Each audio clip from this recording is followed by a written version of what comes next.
Hi, I'm Tim. Welcome to Watchbox, and thanks for logging on. If you love this watch, email me, tmosso@thewatchbox.com, your purchase and pricing email question line for buying this or any watch you see on any Watchbox platform. Please reach out to me directly. Email tmosso@thewatchbox.com for pricing.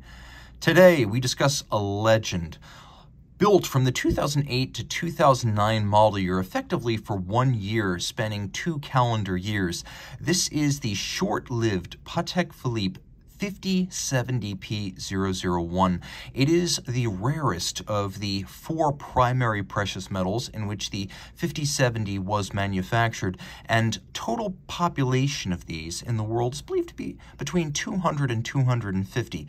That is the legend. Now let's talk about the reality and whether it lives up to its reputation.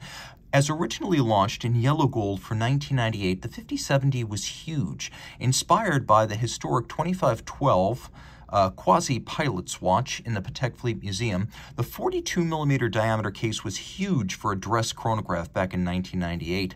As you can see, it remains slim, 12mm thick, and from lug to lug, a reasonable 48.4mm with a broad 21mm spacing between the lugs that has to be described as a prescient choice by Patek Philippe designers, as a broad lug spacing has become one of the hallmarks of 21st century watch design. You could see it's broad, flat, saucer-like, and yet the lugs are spare. Though it's a 42, the lugs are so short across the wrist that I could recommend this watch for a wrist of 14 centimeters circumference, and you'll have no trouble fitting it underneath the cuff thanks to the multiple steps of the bezel and the domed sapphire. In platinum, it's heavy and impressive.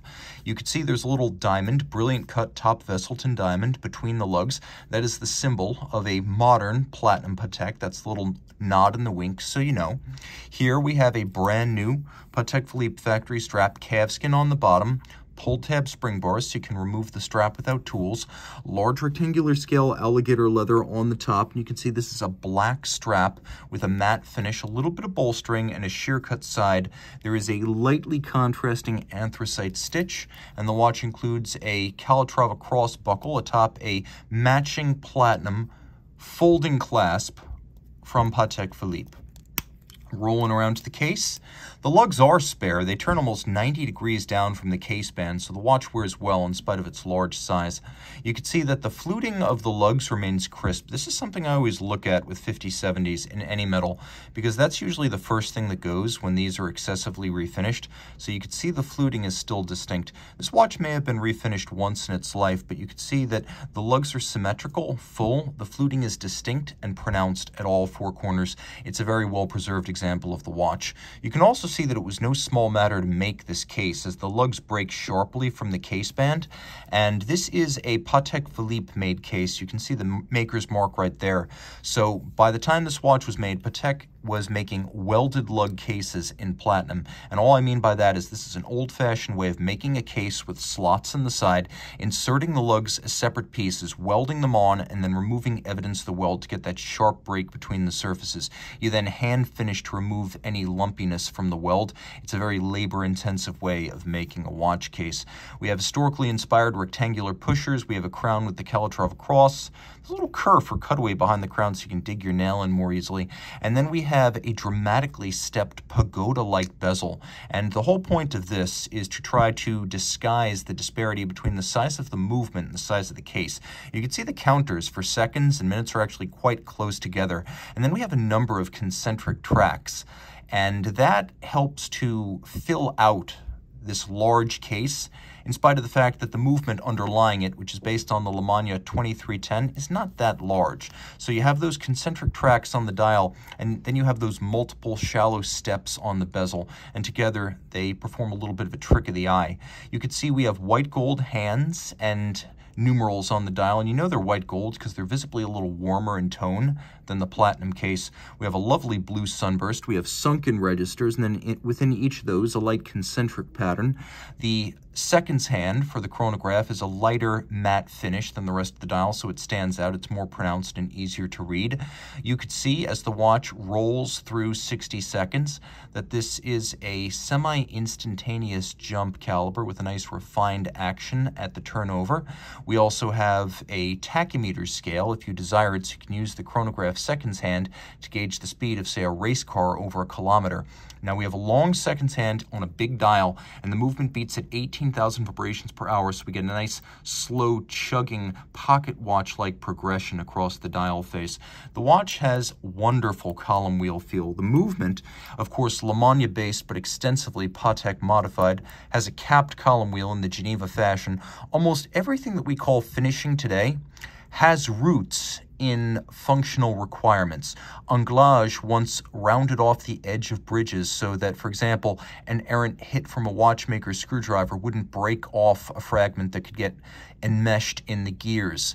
And we have a capped column wheel because historically, in the event of shock to the watch, the horns of the clutch and the hammers and the levers of the mechanism could actually pop out of the column wheel. So a capped column wheel is not only beautiful, because here it's satinated, beveled, and black polished at center, but it once had a very practical purpose.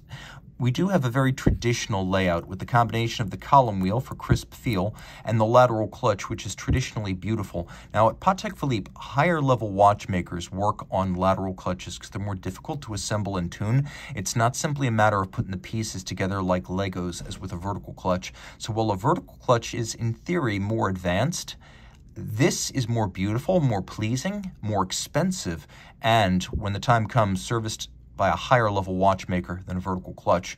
The movement has 24 joules, and it is described as adjusted in 8 positions, which is probably a lavish way of saying 2 temperatures as well as 6 standard positions. So we have a large balance beating away at 18,000 vibrations per hour, but highly modified. We have a free-sprung Gyromax style architecture and an overcoil hairspring, 2 features not included on the standard Lemania movement. The standard Lemania has a 48-hour power reserve. This has a manual wind 65-hour power reserve. And of course, that finish, you could see it, but you can also see the Poinçon de Genève, or the Geneva seal, peeking out from the underside of the screw and case back. All this, by the way, 30 meters water resistant. So we have technical refinements, mechanical changes, extra power reserve, and aesthetic upgrades to the basic Lemania caliper, which, let's not forget, as the Omega 321 also went to the moon. Now, because the finishing of the movement is so extravagant, its own designer probably wouldn't recognize it. We have mirrored anglage on both the steel components of the chronograph and the rhodium-plated brass of the bridges. We have black polished screws with chamfered slots and chamfered circumference. A little bit of engine turning on the base plate. You can see that there's satination across the top of the steel components. And then there's also circular satin graining on all of the wheels. It is beautiful. And again, it is also very, very rare. And if you're wondering, Tim, how do I tell this apart from the London Exposition -13 version of the 5070P?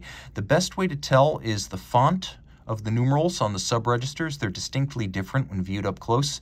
A different font used for the tracks outboard, and then a very, very different font used for the Patek Philippe Genève script. This one right here is more serify when viewed at close range than the -13 that was made available in limited quantities at the London Exposition. Reach out to Team Mosso at thewatchbox.com for purchase and pricing details.